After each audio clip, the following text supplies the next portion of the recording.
नमस्कार साथियों। अमेरिका की डायरेक्टर नेशनल इंटेलिजेंस तुलसी गबार्ड जी ने भी अब इलेक्ट्रॉनिक वोटिंग मशीन को लेकर जिस प्रकार की समस्याएं अमेरिका की सरकार की ओर से जाहिर की हैं, वो ईवीएम की विश्वसनीयता पर बहुत बड़ा सवाल खड़ा करता है। अमेरिका की डायरेक्टर नेशनल इंटेलिजेंस तुलसी गबार्ड जी ने 3 महत्वपूर्ण बातें कही। पहला, ईवीएम की जो मशीन हैं ये सारी हैकेबल हैं, यानी इन्हें हैक किया जा सकता है। दूसरा, ईवीएम मशीन्स पर विश्वास नहीं किया जा सकता, ये उनकी रिसर्च ने और उनकी एजेंसीज ने अमेरिका की पाया है। और तीसरा, ईवीएम में डाला गया वोट कभी भी बदला जा सकता है बजाय उसके जिसके हक में दिया गया हो। हमारा ये कहना है कि ये तथ्य तुलसी गबार्ड जी द्वारा सार्वजनिक पटल पर रखे जाने के बावजूद अब 24 घंटे से ज़्यादा बीत गए। इलेक्शन कमीशन ऑफ इंडिया और चीफ इलेक्शन कमिश्नर चुप क्यों हैं? दूसरा सवाल है, प्रधानमंत्री मोदी जी, एनडीए की सरकार और बीजेपी पूरी तरह से चुप्पी क्यों साधे है? तीसरा सवाल है, सोर्सेस के द्वारा इलेक्शन कमीशन प्लांट करके ये कह रहा है कि ईवीएम बिल्कुल ठीक है, सामने आकर सीईसी ये बात क्यों नहीं कहते? चौथा सवाल, अगर ऐसा संशय वो भी अमेरिका की सरकार द्वारा जांच के बाद बिल्कुल सीधे सीधे साक्ष्यों के आधार पर ईवीएम की विश्वसनीयता को लेकर प्रस्तुत किया गया है, तो क्या भारत सरकार की और इलेक्शन कमीशन ऑफ इंडिया की जिम्मेवारी नहीं कि वो सारे साक्ष्य और तथ्य, वो सारे सबूत और जांच जो अमेरिका की सरकार ने जुटाए हैं उन सबको वो इकट्ठा करते और हमारी ईवीएम से उन सारे साक्ष्य की जांच करते और फिर किसी निष्कर्ष पर पहुंचते कि हमारी ईवीएम गलत है या ठीक? और पांचवी बात, अब ईवीएम का मामला सुप्रीम कोर्ट को क्या इसका सुओ मोटो संज्ञान नहीं लेना चाहिए? क्योंकि निष्पक्ष चुनाव बेसिक स्ट्रक्चर संविधान का हिस्सा है और अगर ये सही है तो निष्पक्ष चुनाव जो है वो प्रजातंत्र का और संविधान का मूल आधार है। और अगर वहाँ कुछ गड़बड़ है या वहाँ कुछ संशय है तो पूरी चुनावी प्रक्रिया और प्रजातंत्र की जो हमारी पवित्र गंगा जमुनी धारा है उसी पर सवाल खड़ा होता है। हमारी ये मांग है कि election commission of India, chief election commissioner, प्रधानमंत्री, एनडीए सरकार सामने आकर देश के सामने खड़े इन संशयों का जवाब दे, वो भी तब जबकि बहुत जल्द अन्य राज्यों के अंदर भी चुनाव होने वाले हैं। To put it very very briefly in English, my friends, the director of the national intelligence agency of United States of America, Ms. Tulsi Gabbard, in over last 24 hours have raised serious doubts and questions on the authenticity, believability of electronic voting machines. Ms. Gabbard, as the video is available in public domain, has clearly said 3 things. Number 1, electronic voting machines or the entire process is hackable, can be hacked. Secondly, they have gone forward and said that the believability of this process is under serious cloud or doubt. And thirdly, she said America believes that the vote cast in favor of a particular individual by electronic voting machine in absence of any other certification, then it leads to a certain maneuverability and manipulation. That means vote cast in favor of one person can be vote can be counted in favor of another person by manipulation. 24 hours have passed. Why is Election Commission of India and Chief Election Commissioner, why are they silent?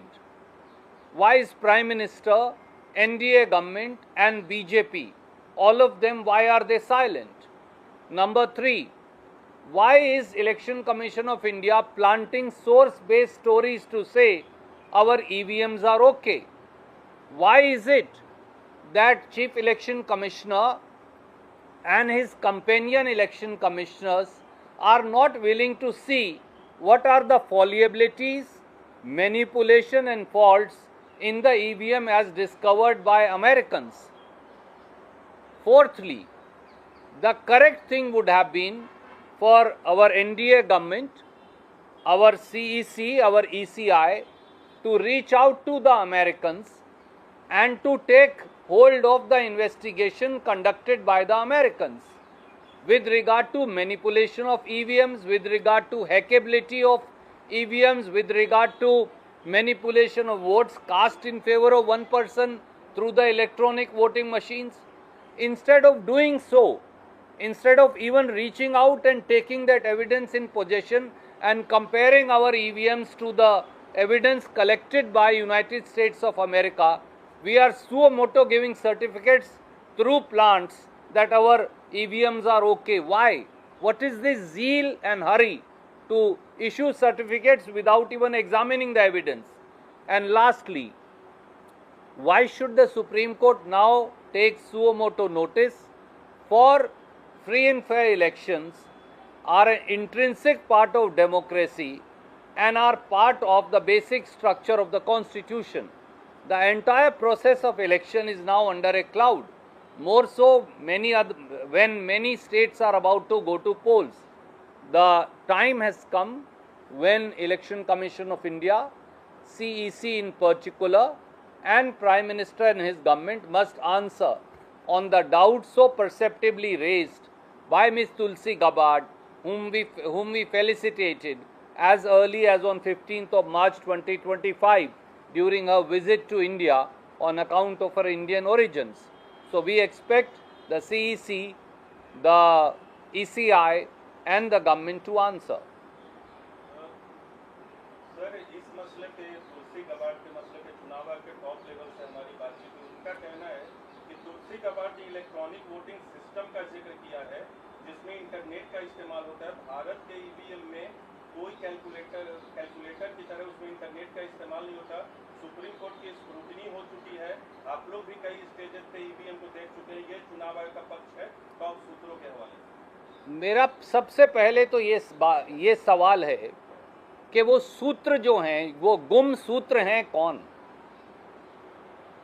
पूरे तथ्य क्या chief election commissioner ने, election commission of India ने, प्रधानमंत्री ने, भारत के विदेश मंत्री ने तुलसी गबार्ड जी से और अमेरिका की सरकार से बात की? क्या उनसे वो सारे साक्ष्य और सबूत लिए जिसके आधार पर अमेरिका की सरकार कह रही है कि ईवीएम हैक हो सकती हैं, ईवीएम में डाली गई वोट ट्रस्टवर्दी नहीं है, ये वोट किसी दूसरे के पक्ष में डाली जा सकती है? बगैर वो सारे साक्ष्य लिए ये सेल्फ सर्टिफिकेशन सूत्रों के माध्यम से ये क्या चीज़ है? ये कौन सी चिड़िया का नाम है? इलेक्शन कमिश्नर सामने आए, कहें कि हाँ हमने अमुक दिन वो सारे साक्ष्य लिए थे, हमने हमारी ईवीएम को टेस्ट किया, हमारी ईवीएम ये इस प्रकार से सही है या इस प्रकार से गलत है, या ये कमियां पाई गई हैं हम उन्हें दुरुस्त कर लेंगे।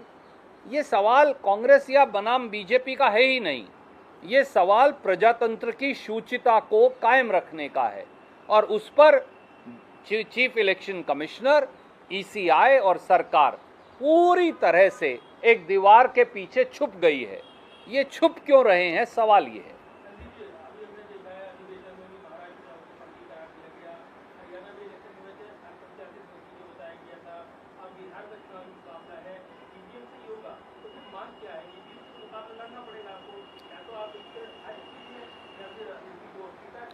देखिए, सभी विपक्षी दलों ने एक से अधिक बार, शायद आप भूल गए, हमने प्रस्ताव भी पारित किया था, हमने एक से अधिक बार कहा है कि इलेक्ट्रॉनिक वोटिंग मशीन की जगह पेपर ट्रेल होना चाहिए, पेपर बैलेट होना चाहिए। जब तक ईवीएम से चुनाव है हम ईवीएम से लड़ेंगे और ईवीएम से लड़कर जीतकर फिर उसे पेपर बैलेट में बदलेंगे। इतनी देर में कम से कम आपने 8 से 10 हज़ार करोड़ रुपया खर्च किया और वीवीपैट मशीन लगाई। वीवीपैट मशीन क्या है?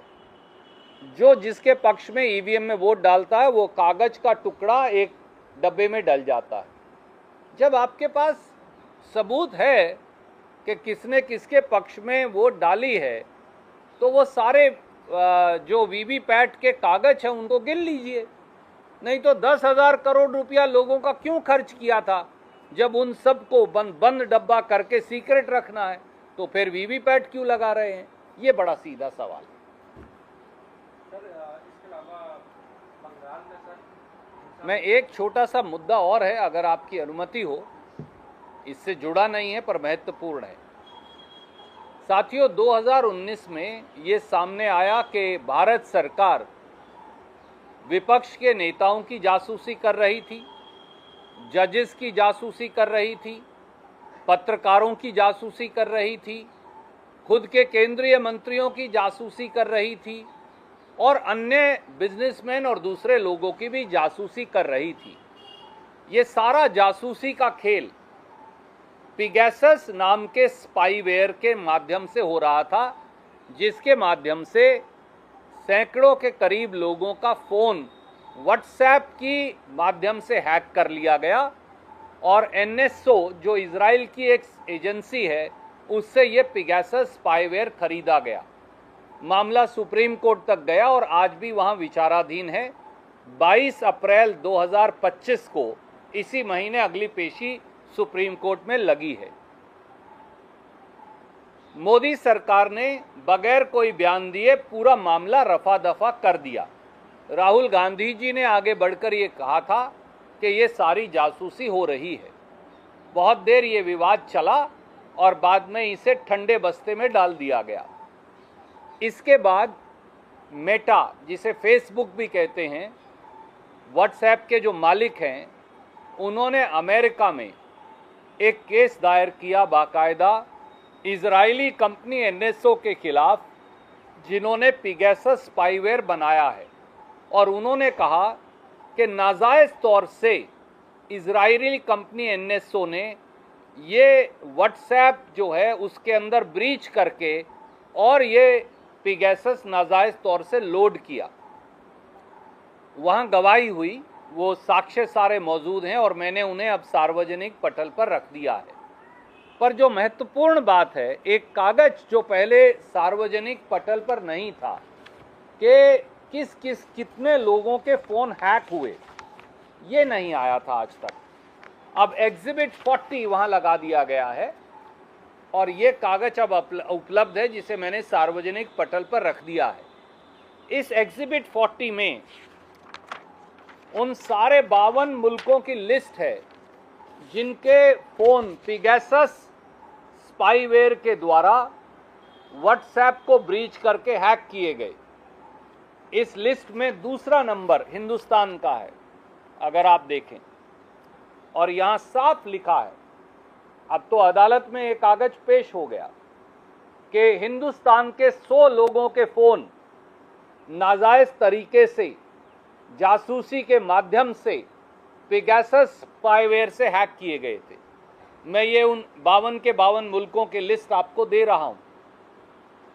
अब सवाल बड़ा सीधा है, इसके बाद अब कोई शक नहीं बचा। यही नहीं, वहाँ बाकायदा गवाही हुई, शपथ पत्र आया और उस शपथ पत्र के अंदर, जिसकी प्रतिलिपि मैं यहाँ रख रहा हूँ, साफ तौर से फेसबुक ने ये कहा, एनएसओ पिगैसस स्पाईवेयर की मालिक कंपनी ने कहा कि हमसे ये सारे जासूसी वाले लाइसेंस जो हैं वो सोवरिन यानी सरकारों ने लिए थे। तो अब 5 सवाल बड़े सीधे मोदी सरकार से हैं जो हम पूछ रहे हैं। पहला सवाल ये है कि अब ये साफ हो गया कि जासूसी हुई पिगैसस स्पाईवेयर से हुई और हिंदुस्तान के 100 लोगों की हुई। मोदी सरकार इस पर कब जवाब देगी? ये तो हो गया साफ साफ। इसके साथ साथ ये क्या प्राइमा फेसी साबित नहीं हो गया कि मोदी सरकार और उसकी एजेंसियों ने ही इजरायली एजेंसी एनएसओ से पिगैसस स्पाईवेयर खरीदा था? तीसरा सवाल, अगर ये दोनों सवाल सही हैं तो अब सरकार को ये बताना चाहिए कि उन्होंने वो कौन से 100 लोग हैं जिनकी जासूसी की उनके फ़ोन में पिगैसस डालकर, क्या उसकी किसी अदालत से मंजूरी ली गई? और उन 100 लोगों का जो हिंदुस्तानियों का फ़ोन हैक किया गया था, ये किसके द्वारा और किसकी अनुमति से किया गया था? वो 100 लोग कौन हैं? किसने हैक किए फ़ोन? किसके द्वारा किए गए? किससे अनुमति ली गई? क्योंकि अदालत से तो ली नहीं गई। ये भी बताएं कि इस पिगैसस स्पाईवेयर को खरीदने की हिंदुस्तान को किसने इजाज़त दी थी और ये पैसा कहां से दिया गया, कौन से सरकारी बजट से निकाला गया था? और पांचवा, अब 22 अप्रैल 2025 को सुप्रीम कोर्ट में पेशी लगी है। जब ये सारे कागजात अमेरिका की अदालत में लग गए हैं और साबित हो गए हैं, तो क्या भारत सरकार की जिम्मेवारी नहीं कि इन सारे कागजात को 22 अप्रैल 2025 को सुप्रीम कोर्ट में पेश करे, ताकि सुप्रीम कोर्ट इस पूरे जासूसी मामले की जांच कर सके? क्योंकि इल्ज़ामात तो ये हैं कि राहुल गांधी जी का फ़ोन हैक हो रहा था, दूसरे विपक्षी नेताओं का फ़ोन हैक हो रहा था, जजेस का फ़ोन हैक हो रहा था, खुद केंद्रीय मंत्रियों का फ़ोन हैक हो रहा था, पत्रकारों का फ़ोन हैक हो रहा था, बिजनेसमैन का फ़ोन हैक हो रहा था। क्या भारत की सुरक्षा इस प्रकार से होगी कि उग्रवादियों की बजाय अपने ही लोगों का फ़ोन हैक हो रहा था? तो इन सब सवालों का जवाब भी अब मोदी सरकार को देना चाहिए। सर, ऐसी बात है कि मतलब गवर्नमेंट बहुत और सुप्रीम कोर्ट ने गवर्नमेंट को बताना चाहिए if the government is not going to furnish all the details that you shared just now, so whether Congress will be furnishing all these details before the Supreme Court? I have already put it. They are here. ये वहाँ oath पे दिया गया बयान है और उन्होंने कहा है कि एनएसओ जो है, ये आप देख सकते हैं, वहाँ उन्होंने कहा है कि एनएसओ जो पिगैसस स्पाईवेयर बनाने वाली कंपनी है, उनकी ये डिफेंस है कि ये तो सरकारों सोवरेन यानी सरकार को बेचा था हमने। तो हमारे, और ये भी सामने आ गया कि हमारे 100 लोगों के, ये एग्जिबिट 40 है वहाँ, ये अभी 4 अप्रैल को ही उजागर हुआ, हमें कल ही मिल पाया कि हमारे 100 लोगों के फ़ोन हैक हुए थे। ये देखिए यहाँ लिखा हुआ है साफ, हम दूसरे नंबर पे सबसे ज़्यादा फ़ोन हैक, नहीं नाम नहीं है इसमें, हिंदुस्तान के कितने फ़ोन हैक हुए ये लिए लिखा है। हाँ, यही मैंने आपसे कहा कि वो 100 लोग कौन हैं। अब मोदी सरकार को बताना चाहिए किसकी अनुमति से हैक हुआ, किसने हैक किए, क्या इन्फॉर्मेशन आपने निकाली। पिगैसस जो है, एक पिगैसस 1 साल के लिए लगभग $7 मिलियन का आता है। ये पैसा कौन से बजट से दिया गया, कौन सी अदालत से आपने अनुमति लिया, नहीं ली तो कौन जिम्मेवार है? अब इन सब बातों का साक्ष्य जब आ गया है तो इन सब साक्ष्यों को सुप्रीम कोर्ट के सामने रखना, वहाँ से सर्टिफाइड कॉपी लेकर आना, ये तो सरकार की जवाबदेही और जिम्मेवारी है, उन्हें ये करना चाहिए। जी,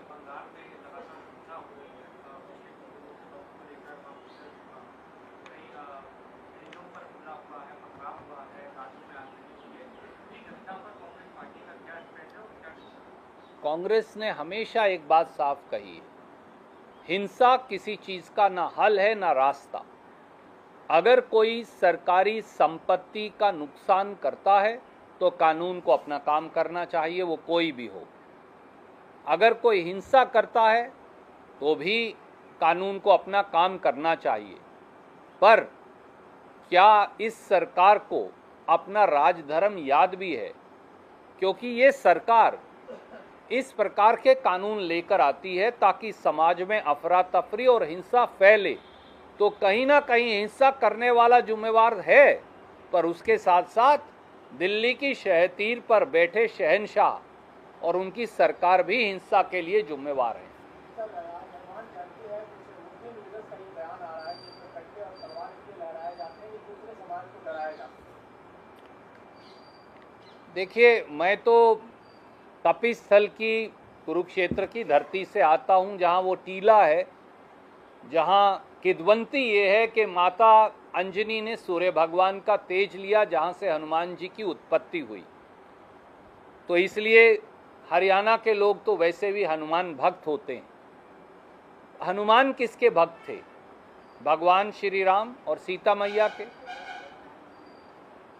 राम और सीता और हनुमान ये हमारे आराध्य हैं, और हमारे आराध्य कभी हिंसा के प्रतिबिंब हो ही नहीं सकते। न राम के नाम पर हिंसा हो सकती, न हनुमान के नाम पर हिंसा हो सकती। भगवान राम और भगवान हनुमान के नाम पर जो लोग हिंसा फैलाते हैं, ये उनकी विकृत मानसिकता तो है ही, परंतु ये दर्शाता है कि उन्होंने कभी हनुमान जी को आत्मसात किया ही नहीं। काश हनुमान जी को आत्मसात कर पाते तो जानते कि हनुमान तो सेवा हैं, हनुमान तो प्रेम हैं, हनुमान तो भक्ति हैं। भक्ति, करुणा, सेवा, प्रेम, हिंसा कैसे हो सकता है? इस बात का जवाब मुझे दें। रणदीप जी, बाबा राम रहीम को 21 दिनों की दोबारा से एक पैरोल मिल गई है। ये 13वीं उनको पैरोल मिली है जब से वो कन्विक्ट हुए। देखिए, मुझे लगता है कि जहाँ तक किसी व्यक्ति को छुट्टी देने का प्रश्न है, वो एक प्रक्रिया का हिस्सा हो सकता है, पर बार बार अगर किसी व्यक्ति को छुट्टी मिल रही है तो अदालत को जरूर संज्ञान लेकर जांच करनी चाहिए कि इसके पीछे असली मंशा क्या है।